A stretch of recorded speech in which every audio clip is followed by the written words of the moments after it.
Hey, what is up, everybody? This is your boy AJTRIP. This is the second one I'm doing of this.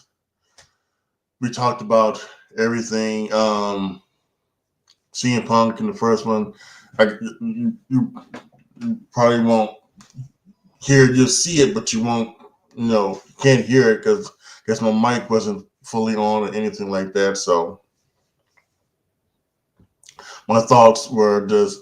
I'm glad. I'm glad he's back. I'm glad he's home. It was a great surprise. Everything like that. It was a great pull off by Punk and Triple H for only them to know that this was going to happen. Really good. Just everything else. It was really, really good. So, and like I said, I am very, very. Usually, the rapid reaction. The reason why it's called a rapid reaction because it's supposed to be like quickly. It's supposed to be quickly after something goes down. A quick reaction to something to especially doing wrestling. It should be like once the wrestling thing goes off, no more than 5 minutes should I be on screen talking to you about it. But I sat and I watched the press conference because I wanted to see them talk about CM Punk, in particular Triple H. So that was that, and then like I said, I just did like 15 minutes of talking about CM Punk, which nobody in their mama will get to hear, but that's okay. I'll talk about it more during my That's a Shoot that's coming out later next week on December 1st. So make sure you are there to hear that. So, but I'm just going to quickly give you my reactions of what else went down today in Survivor Series. The Women's War Games match I thought was really good. Again, told a great story of Bayley doing everything she can to get her team a victory, but still ended up taking up. She took the pin, and I think that story is going to be great. It's really a story that ended up about. There's some others say that sometimes the best heels are the ones that are justified. Bayley's justified babyface in so many words because she's trying so hard to get this to get EO the championship, and even though she's made like some offhanded comments and jokes about EO and Bayley being fighting for the championship or something like that or anything like that. She's really trying to be like one of the best leader of Damage Control. So really, really good. Loved everything. Moment in the match where Becky and Charlotte hugged. Um, and I guess stuff is going down behind screen. They were at the press conference and they seem to have at least started talking to try to, as Charlotte said, make amends with each other. And Becky started talking about, she started to tear up and talk about the stuff that they've done together, and she called it beautiful, and she started to tear up. So I know that I think you'd always tell that Becky wanted to, she missed her friend. She missed her friend, for the longest time, and maybe she can. I know they'll be back to being the best of friends, but maybe they're back to being at least friends, good friends, to where Becky won't have to feel like she's missed her friend, and I think that's good. And then maybe we'll get even better matches now because I'm sure, as good as the match was at the Survivor Series a couple years ago between the two girls, Becky and Charlotte. I'm sure there was also like some animosity beforehand that they wanted to, try to not put in the match. But now they can let it go and let all the feet fly and everything like that. So really, really good. Um, uh, Becky Lynch won by putting Bayley through a table up the center rope with the manhandle slam. 1, 2, 3, good match. 4.25 star. Um, Again, still a bunch of weapons, and maybe I'm starting to get used to it, but it's still kind of ridiculous to me. At least this time they kept them to a minimum. They kept the weapons to a minimum. They just because the past ones they were just they bring in 4 tables and and 5 trash cans and 18 chairs. I'm like, Jesus Christ! But kept everything to a minimum in both matches. So I like that. Next for the IC title was The Miz versus Gunther, and this was again, this was a terrific match. I gave it 3 3/4 stars. Again, the story of Miz doing anything he can to win, continuing his style of being who he is, being the Miz, but just in a babyface version. It's fantastic. I see good success for the Miz, and I think he's going to end up being a very top of the line babyface, and it's really good. Gunther is Gunther. He is what it is, and at this point, Gunther is he. I'm looking for the person that can have a bad match with Gunther. I'm actually actively looking for the man who can have a bad match with Gunther. So it doesn't seem like he's out there. The Santos Escobar versus Dragon Lee. This turned out to be Dragon Lee after last night's thing with Carlito. The Carlito was taken out by Santos Escobar with his elbow. Dragon Lee filled in tonight. I didn't change anything. I still had Santos winning. And he continued to win. He hit a Mexican destroyer, I guess we'll call it. Hit a Mexican destroyer, then hit his Phantom Driver 1, 2, 3. The match was also good. Again, great stuff. Santos being here towards mask. There's some stuff Dave Meltzer says that Angel and Humberto are going to be joining Santos in the crusade against Rey Mysterio and the LWO. So we will see how that works out. Apparently, Angel and Humberto have been doing some nice work down in NXT. I give Santos and Dragon Lee 3 stars. Next, for the women's title match, was Rhea Ripley versus Zoe Stark. One of the things I said in the last video, which you did not hear, was that Triple H was talking about he thought Zoe Stark stepped up tonight. He thought she made herself a star. But I didn't see it. I gave it 2 and 3/4 stars, which is like average. It's around average, and I don't see it. But like I also said, I didn't see it in Bianca Belair. I didn't see the star. I didn't see the star. I didn't see her have it in it or like that. But I was wrong, and I can admit that. And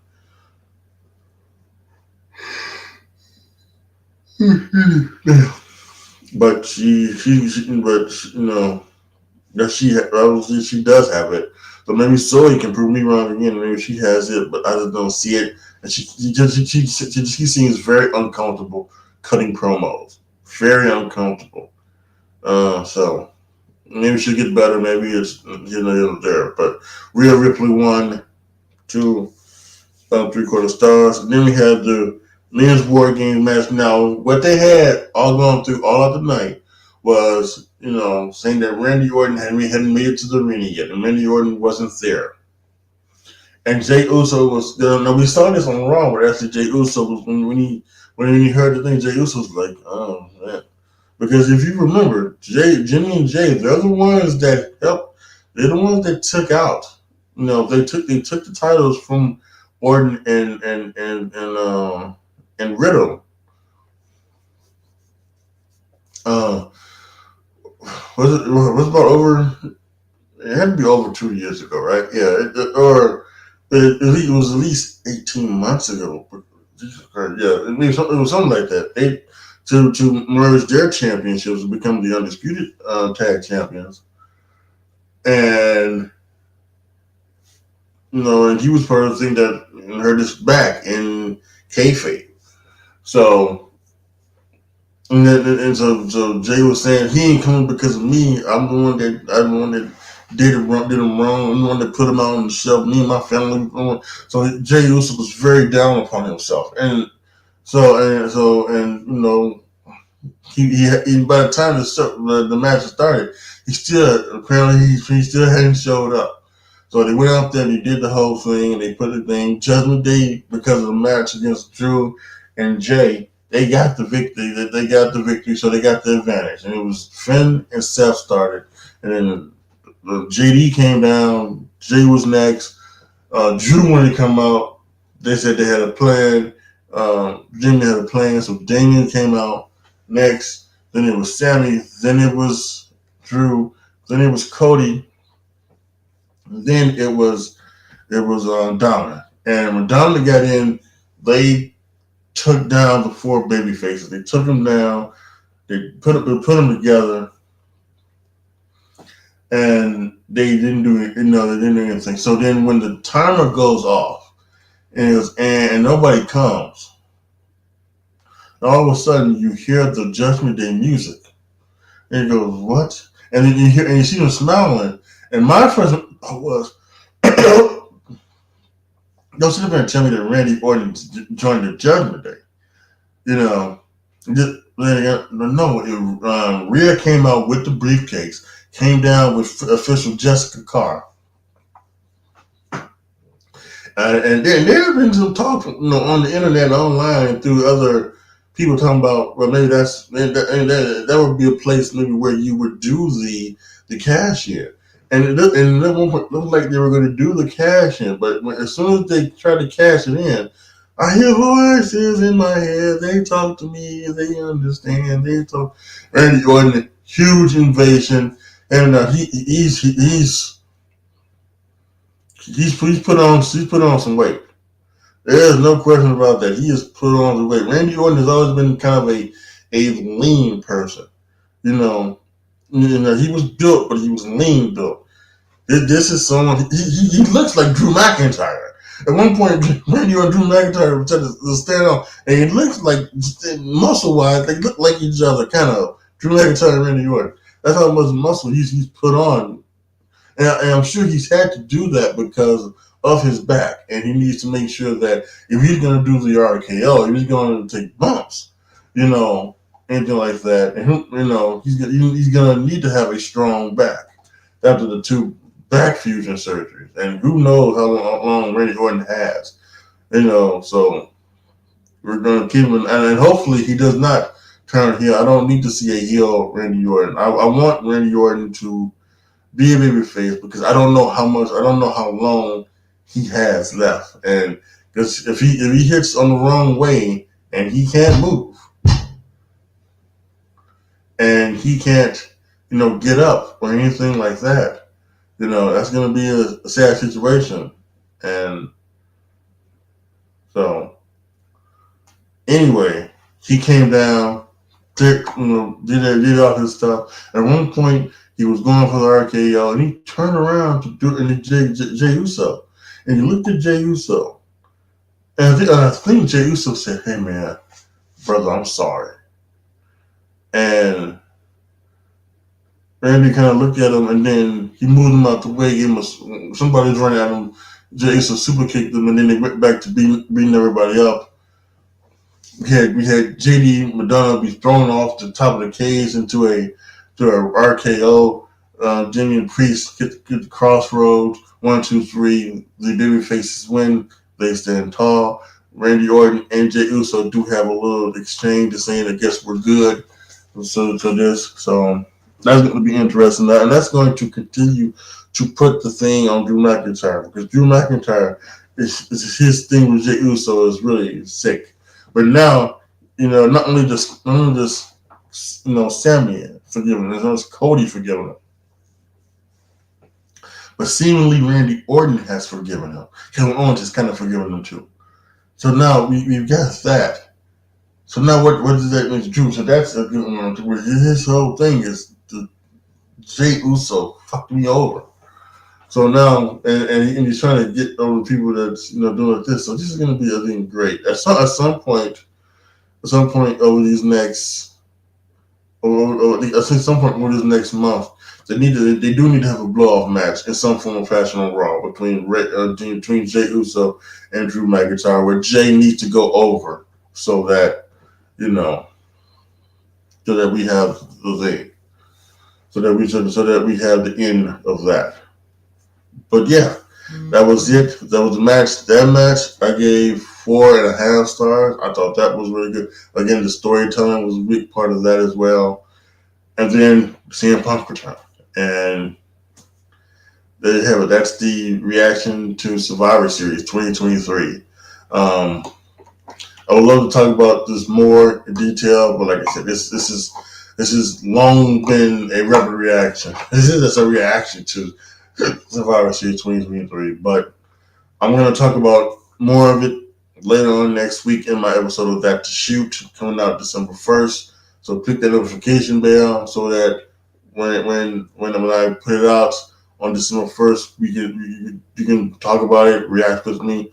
I mentioned that at some point I'm going to have to do since CM Punk's back, I'm going to have to do the top 10 CM Punk matches in WWE, according to me. I'm going to have to do that. So I'm probably going to do a lot of them. So, yeah, it's going to be some real fun. He's back, and he's home where he belongs, and that's what Triple H said. He's back home, where he should be. And yeah, good to see. Post your comments down below. Tell me what you guys think. Let me know what you guys think about Survivor Series 2023. Listen, we can talk about everything that went down, but I'm sure you're gonna want to talk about CM Punk. So let's post it down in the comment section. Just go ahead to town. Do you like it? Do you love it? Do you hate it? What is it? What do you think it's gonna work? Do you think it's not gonna work? Whatever CM Punk opinion you have, post down in the comment section. Like the video, share the video, subscribe to the channel. And as always, thank you guys so much for watching. This is your boy, AJTRIP, signing off. As always, be good to each other, y'all. Be careful out there. And it's clobbering time.